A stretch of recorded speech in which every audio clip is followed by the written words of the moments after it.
What's up, everyone, and welcome to Clear Talk. So today is election day. It is an off-year election amongst a few states, gubernatorial elections, mayoral elections, a couple of a major initiative, or a couple of initiatives, really, and then also a Supreme Court retention vote. Several things going on today, and so we're going to break them down and kind of go over the significance of them and what it would kind of mean for politics and the overall temperature, really, for the country going forward, potentially. So, stick around. Thank you very much for joining me here. If you are new here, welcome to Clear Talk. Hold on a second. Okay, all right. And if you would like to check out more videos from the channel, please do so. Consider subscribing, like, share, all that good stuff, and to help get videos, in front of more people, and it just help out the channel, help out the Jam Nation at large. If you'd like to check out videos from my other channels too, that would be great. JMDPLAY, puzzling. Check them out. Consider subscribing to those as well. Help out those channels also. If you'd like to help support in any kind of way, if you have Patreon there, $3 a month, ongoing support there, you can help me build Patreon, the JMD Nation there, and making it better and more worth your while. That'd be amazing. And then, if you want to just do a kind of donation thing there, that's fine too. Anyway, kind of way you want to help out JMD Nation, become a part of JMD Nation, that would be amazing, and I would most certainly appreciate it very much. And if you are returning, you are freaking awesome. You are awesome. Thank you very much for coming back over and over and over again. And yeah, because you are JMD Nation. You are JMD Nation. All right. So I have a kind of a breakdown here of all the races on today from I think it's MSNBC maybe, or ABC or something. Yeah, MSNBC. And so we're gonna go on over them. I'm kind of going backwards because I feel like their layout is a little weird, but whatever. First off, and probably the most minor one of all, I would argue, is the Cincinnati mayor ballot today. So what was on the ballot? Democrat Mayor Aftab, I guess. I'm not sure exactly. Pervol is facing a challenge from Republican Corey Bauman in the race, which is technically for a nonpartisan post. The biggest significance for this race is that Corey Bowman is Vice President J.D. Vance's half-brother. So that's really the biggest significance here on this race, in my opinion. And he's challenging what I'm assuming is the already mayor. Well, it doesn't state that he's the incumbent, but the fact that he's facing the challenge, it probably is an incumbent. I'm not completely sure. And says he is inspired to, but Bowman was said that he was inspired to run when he was attending the inauguration. Pervol will be easily reelected in a city. What might happen? Should be easily reelected in a city where, so he is the incumbent. Where Kamala Harris won more than 3/4 of the vote in 2024, but expect Trump to make some kind of complaint about the results. So that's the biggest thing I can see here. This is you're talking about Cincinnati here, very highly Democratic city. Should not be really that hard for Pervol to be reelected as the mayor. It's just it will kind of test, I guess, just what kind of support Bowman can actually get, and especially since he would technically be kind of high, uh, like visual and like name recognition because of him being JD Vance's half brother. Or at least I would assume. I don't know exactly how many people actually really know that. I didn't know that. I don't know. But until I saw this. But either way, so I guess you could kind of argue that, hey, he's a high profile guy, being the half brother of JD Vance. So if he can't even like somewhat bring a challenge against the current mayor, then that could test a little bit there. I don't really know on that. I guess there is sort of an argument there, but the expectation that Trump will make some kind of complaint about the results, I really don't know what he could complain about. But I mean, it'd be interesting to see after the fact what is said about it.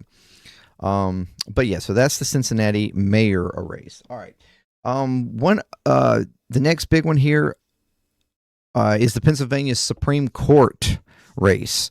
So what's on the ballot? 3 Democratic justices on the state Supreme Court face an up or down retention vote. Republicans have mounted an unusually aggressive campaign against them. What it means for Trump. If all 3 justices lose, Republicans would have a shot at winning a majority in 2027. In time to make crucial decisions about the 2028 presidential election. What might happen? Polls show a toss-up with many voters still undecided. Judges typically win retention races, but they also rarely face much of a campaign against them. So what has happened here, we have 3 Democratic justices for the state Supreme Court in Pennsylvania, which right now has a 5-2 ratio lead majority. The Democrats have 5, Republicans have 2 on their Supreme Court. It's a 7-member Supreme Court. And so these 3 Democratic judges have served a 10-year term, and so they have a retention vote here. That's basically a yes or no for the voters. A yes to retain them and keep them in office, which would be basically saying keep them for another 10-year term, or no, meaning you want to let them go and let's revote, put up a new vote for a replacement person for the Supreme Court in the state, which would not happen until 2027. So if it was a no, then these 3 court justices would no longer be on the state Supreme Court. The now Governor Shapiro would have to basically put up nominations or could potentially like put in temporary Supreme Court positions that could hold it until the election of 2027 for them. But I'm a little confused about that, because there was some argument there that he could have pushback and it not be allowed, and it would basically be a even split 2-2, which means that nothing in Pennsylvania would actually really get done because the Supreme Court would be at a 50-50 split until 2027. So here, and if that is the case, then the Republican and the Republican Party has apparently put in an aggressive campaign against this, because they would love for the Democratic justices to be voted out, and then hopefully be able to push back on Shapiro actually putting in temporary replacements so that nothing happens, and then a race in 2027.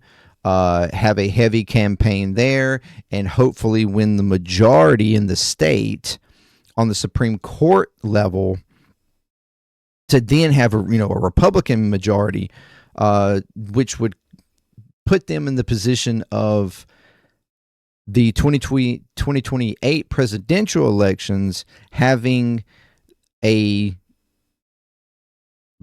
partisan Supreme Court in Pennsylvania, which is a extremely like 50-50 damn near state, a mixed state there that is heavy for presidential elections on which way it goes, whether it's Democrat or Republican, and any kind of crucial decisions or stuff that happens within the state for those elections, and any questions on the election that would go up to said Supreme Court could be controlled potentially by that theoretical majority Republican Supreme Court, which would be in favor of Trump and the Republicans in anything that they do in the presidential election.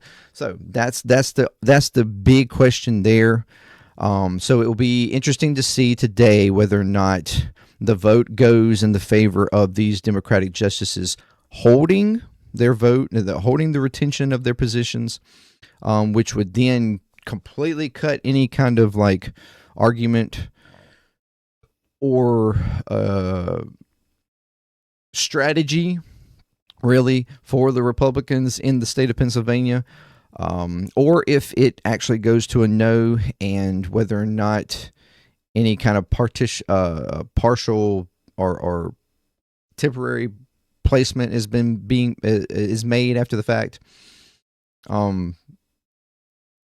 which doesn't necessarily affect any kind of plans that they may have for the presidential election, I wouldn't think. But anyway, that's the importance of the Pennsylvania Supreme Court, so we have to keep an eye on that. I hope I explained that in a way that is understandable. I know it was a lot there. All right. Then we have an initiative in Maine. Question 1. What is on the ballot? A conservative-backed ballot measure would add new restrictions on voting by mail and require photo ID before casting a ballot, among other changes. What it means for Trump, the measure reads like a wish list for the kinds of voting restrictions that he has called for since losing the 2020 elections. And what might happen, polls show a toss-up. A win would likely embolden Republicans to put more voting restrictions on the ballot in other states. So basically, this is a ballot, a kind of early temperature reading ballot in Maine that for voting restrictions, so for like the heavy voting restrictions that the Republican Party and Trump and his administration has been pushing for. Restricting voting by mail, forcing photo IDs, and amongst other things. So if this was to go through, then, like it says, it would embolden Republicans that, hey, we want a Maine, which is kind of a fairly Democratic-like state for the most part. I mean, it's not like heavily Democratic majority, but it's kind of it leans more Democrat usually than Republican. But if they can actually win in this state, this type of initiative for voting restrictions, then that would embolden them to put these types of initiatives across multiple states, which would then, if they could win a majority of those, help push their agenda for voting restrictions nationwide, and which would heavily affect the next election, which is what they are very much trying to do. And we've talked about that multiple times. So this is a big one to watch, to kind of gain a temperature a little bit of whether or not people are, what people are really feeling about on heavier restrictions on voting. So that's a good one there. Then you have California's Proposition 50. So what's on the ballot? A ballot measure backed by Governor Gavin Newsom would adopt a Democratic redistricting plan in order to counter Texas Republicans' gerrymander. What it means for Trump, the measure would help keep Democrats competitive in the House in next year's midterms, which could put a legislative check on Trump. What might happen, polls show the measure is likely to pass, giving a boost to Newsom, who has become a thorn in Trump's side in recent months. This doesn't explain this very well. What's going on here is you've had a lot of gerrymandering in multiple Republican states, where the Republican parties in those states are doing some heavy redistricting at the behest of the Trump administration to strengthen Republican influence in said states and gain seats in the House to make their to grow their influence in the House and potentially gain a majority, like a large majority in the House. So that they can pass more things, force the pass of more things. Anyways, and so what's happened here is that the state of California is trying to counter that by putting in an initiative, basically in a democratic form here, by a vote as to whether to allow for the Democratic government, party of which is over California, because California is a highly democratic state, to put forth a redistricting plan to counter all these states, particularly Texas, which is has probably one of the largest influences on the House as far as seats. And California is the next, or probably even bigger than Texas. So there'd be like a counter districting plan, which would strengthen Democratic seats that are influenced by California. So yes, you're thinking, okay, isn't this the same thing? If there's a problem with, if it's a problem that these Republican states are putting forth these redistricting plans, which, or gerrymandering, isn't this the same thing? If you've got a problem with Texas doing that, what California is doing is basically asking to gerrymander. Yes, that's exactly what they're really doing. Except for, this is one key thing that I feel differently a little bit, and I understand that sentiment. This feels a little icky, understandably, that you have a Democrat, and it's backed by Newsom, which, I'm not particularly a Newsom fan, but it's in the Democratic Party of that state basically asking to gerrymander. Okay? But here's where I find it different and somewhat accepting. And that is the fact that they are doing this through an initiative of a vote. And this is a half term. Let's see, we basically redistrict every 10 years. Every state goes through redistricting, or like, that's the idea, is to redistrict every 10 years, because through a census, which usually you redistrict through censuses. You do a census every 10 years, seeing the fluctuation of the population, where they go, and whether or not to reflect the population more accurately, you redistrict, okay?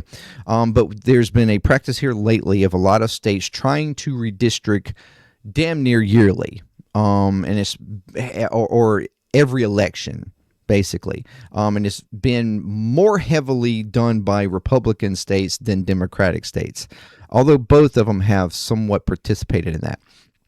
But in this but oftentimes when that happens, they do it without the consensus of the population of the state. They just do it. The governments decide to do it, and they do it without, even asking. They just redistrict, and all of a sudden, oh, you're in a new district, or whatever. And it's oftentimes can even be confusing for voters. But in this manner here, the state of California is literally doing, and this is a mid census redistricting plan. Meaning it's in the middle of, it shouldn't be happening right now, technically. But what we're doing, we're asking you, would you want us to redistrict? So it's a more democratic form, including the public to give their opinion on whether or not to redistrict or not. So I feel like that is a little bit more honorable and respectful to the citizens of the state. Where in like Texas and other states here over the past few months have been redistricting or gerrymandering their own states. They're doing it without the acceptance by the citizens of that state through a vote or whatever. And that's something that I feel if any redistricting is being done in the middle of what would normally be the restricting time, of a census, every time you do a census, you're supposed to redistrict.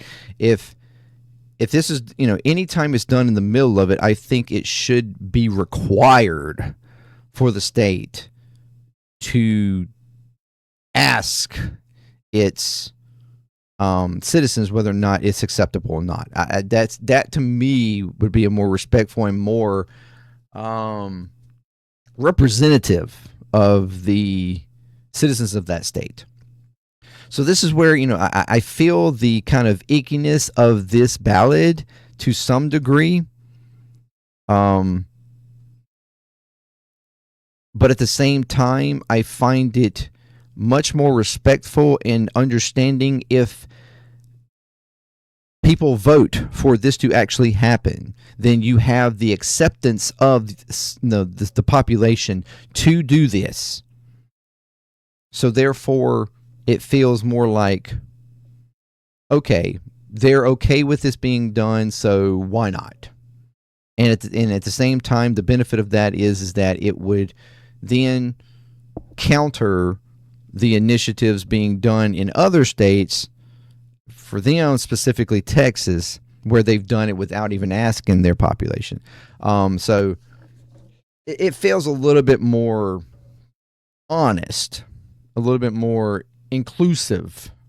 So I kind of, I even though it feels weird to argue bad one way and okay another, the difference there is that one was asked and one was not. And so, I feel a little bit better about that, in my opinion. It feels more democratic, feels more inclusive. That yes, we are asking to do the same thing, but we are making sure that it's okay with our citizens to do so. So that feels better for me. And I hope that that kind of understands there. Did you understand there? New Jersey governor. Who's running? Democrat Mackie Sherrill, another centrist and a member of Congress, is facing off against Trump-endorsed Jack Ciattarelli. I'm not sure. A former state lawmaker. Jack, they wanted his last name. I'm not. Narrowly lost 4 years ago when he ran without Trump's backing. So I guess he is the incumbent. I'm not sure. Because it says he narrowly lost 4 years ago. When he ran against without Trump's backing, he has the president's endorsements now, so this will be seen as a key test of whether that helps or hurts. Polls show either a narrow Cheryl lead or a toss-up. Whatever happens will end up as fodder for either centrist or progressives arguing about the results in Virginia and New York City. So this one, honestly, I don't really know a whole lot about, if I'm being quite frank. New Jersey is a mostly heavily Democratic state. It seems to be leading in the favor to some degree for Mackey. This is, I guess, for the temperature here, it's a Trump endorsed Republican, who I'm assuming is currently the governor. I could be wrong there. And as to whether the fact that he is now Trump endorsed, as to whether that causes him to lose. I guess that's really the temperature here. He wasn't backed previously in the last running, and he narrowly lost. Well, I guess he okay, so he did lose, so he's not I guess she's the incumbent. Either way, I don't know.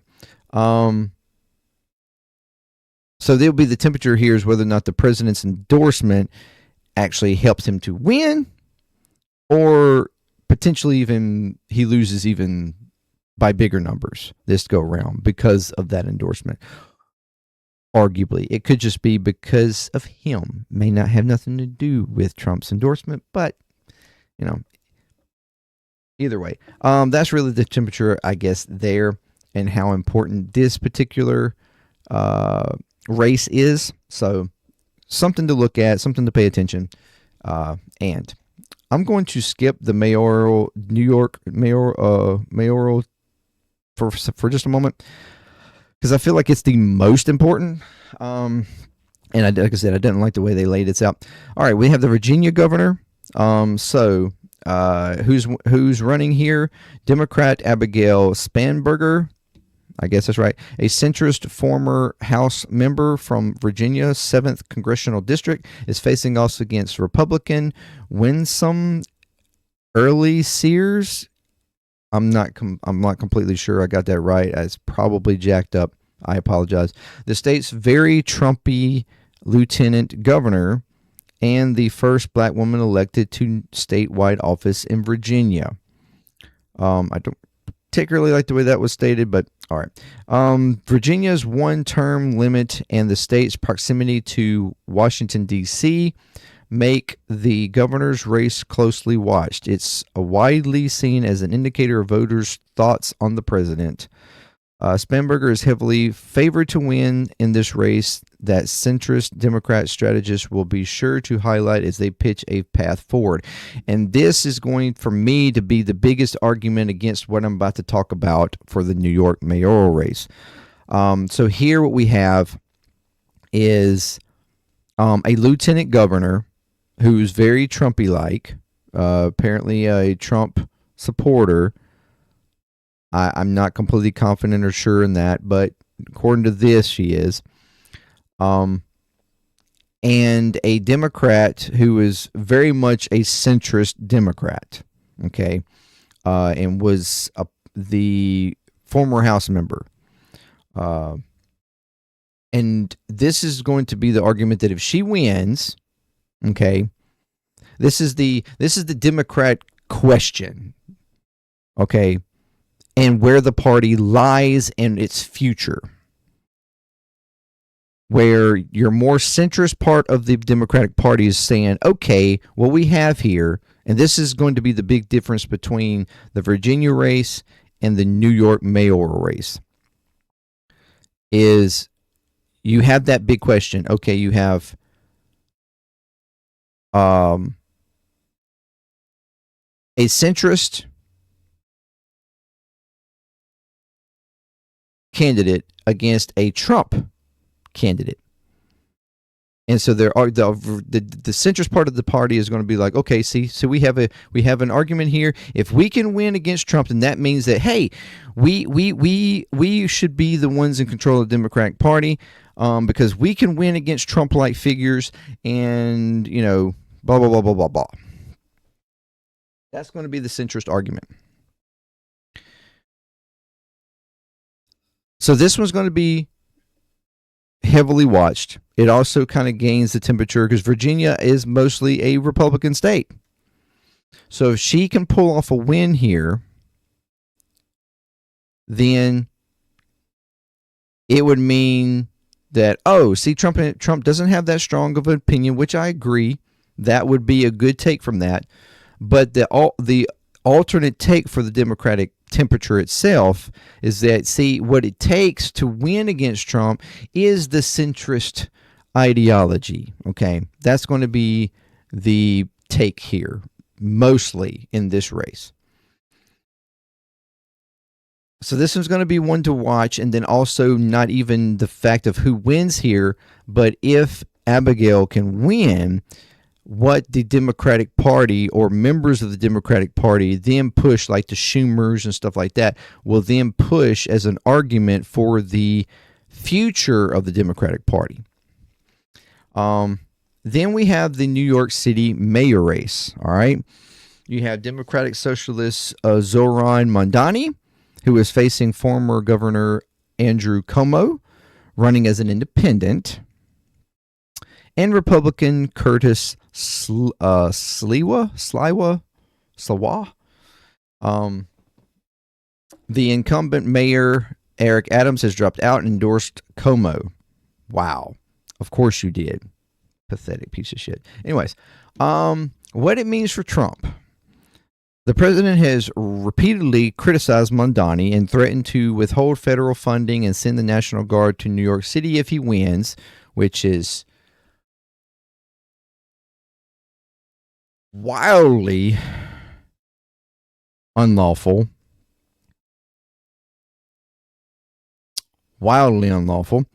And that's putting it mildly. What might happen, Mamdani is favored to win in a race that will be cited by progressive strategists as a sign that Democrats need to take bolder stances. So here's the thing. Here we have a more actual, like, even though he's going as an independent, Cuomo is a, like, centrist Democrat. Okay. And we have Mamdani, who is more of a progressive Democrat, more in the vein of what I agree with, and the side of the party that I associate more to, the Democratic Socialist / progressive like part of the party. And then we have a Republican. All right. I'm not sure exactly whether this Republican is like endorsed by Trump or if he's a Trumpian-like Republican. I don't really know a whole lot about him. So it's he's kind of pointless because this is a heavily Democratic city. It's not even potentially possible for him to win. But so this is really against the Democrats. This is the Democrat against the Democrat. Okay, a far left wing or further left wing, I should say, Democrat against a centrist Democrat, a more centrist right kind of Democrat.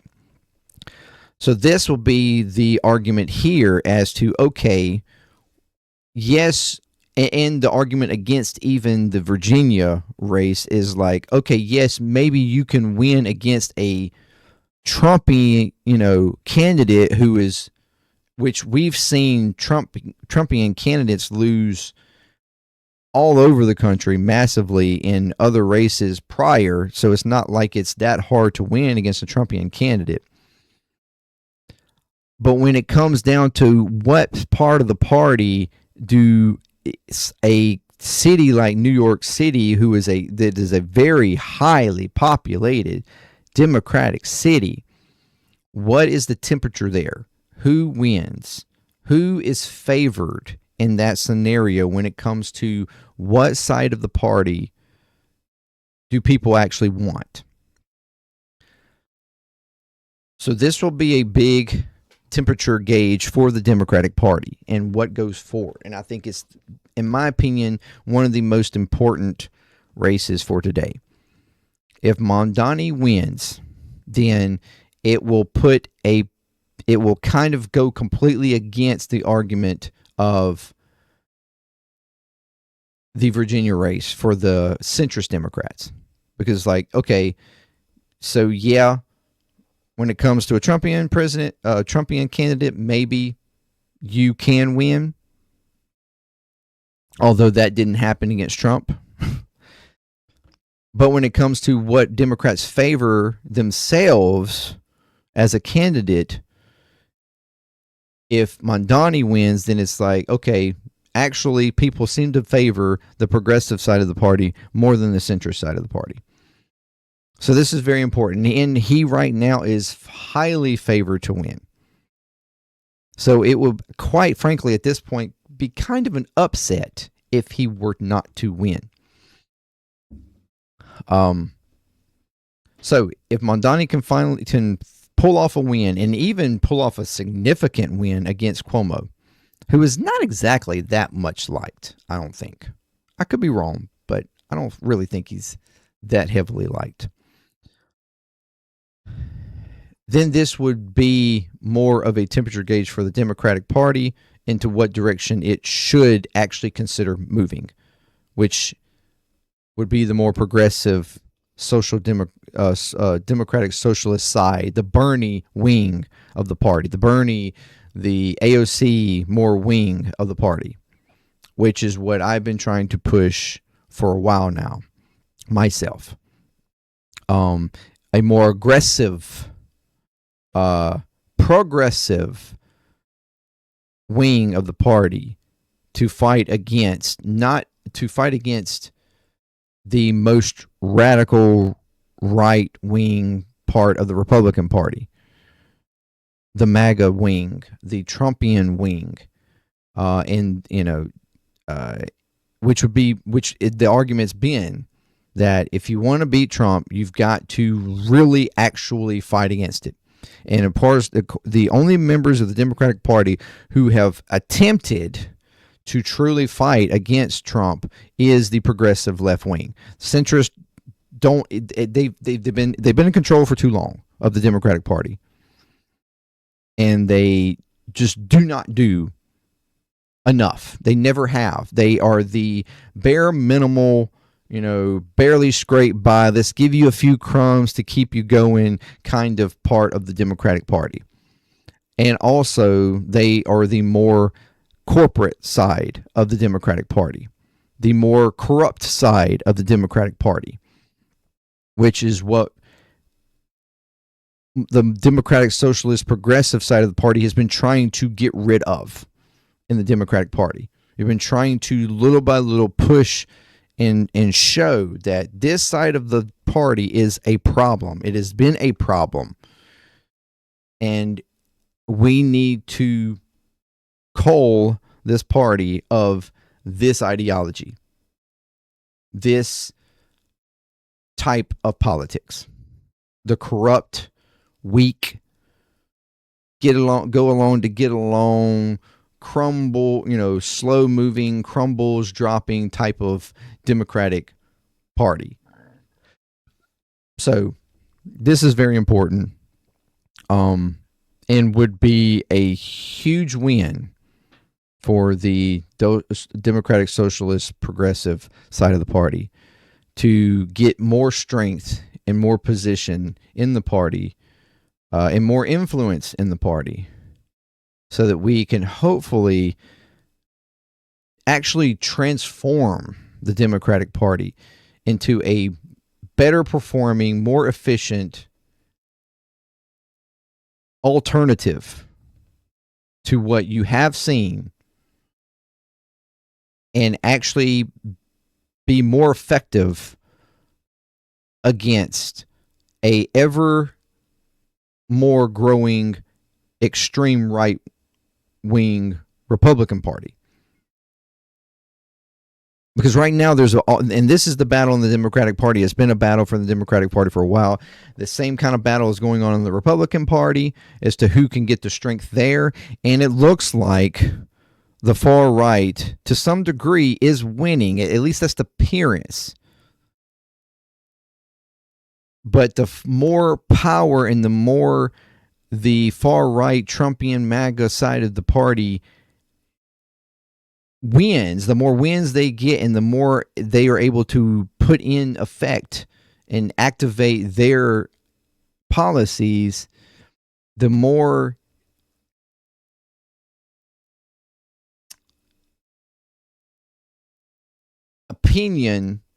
negative opinion, sentiment is growing against that side of the party over the nation as a whole. Because it's becoming more and more apparent that is a very dangerous ideology. The more authoritarian, fascist side of the party, dictator-like side of the party that wants just wholehearted control and force their opinions on the rest of the country. That is not exactly sentiment of the majority of the country. So that's what we are. That's the temperature gauge here. That's the importance of this race, and it's more important, in my opinion, for the Democratic Party than it is for any actual argument for Trump and what they're doing. But it would help in influencing a zeitgeist-like change in the Democratic Party that I think would favor in creating a party stronger and more able to go against a MAGA influenced party. And even a more centrist Republican Party, in my opinion, also. But anyways, thank you for joining me. That's basically the breakdown. So we will keep up with this and what results as they come in later. I might do kind of a breaking news kind of thing or whatever in what direction it's looking. If we start to get like the information quickly this evening, and like the results quickly, I might go ahead and do some sort of intervening like video to talk about it. Otherwise, I'll just give the results tomorrow. But in a video tomorrow. But thank you very much, and what significance those results are in all these arguments for these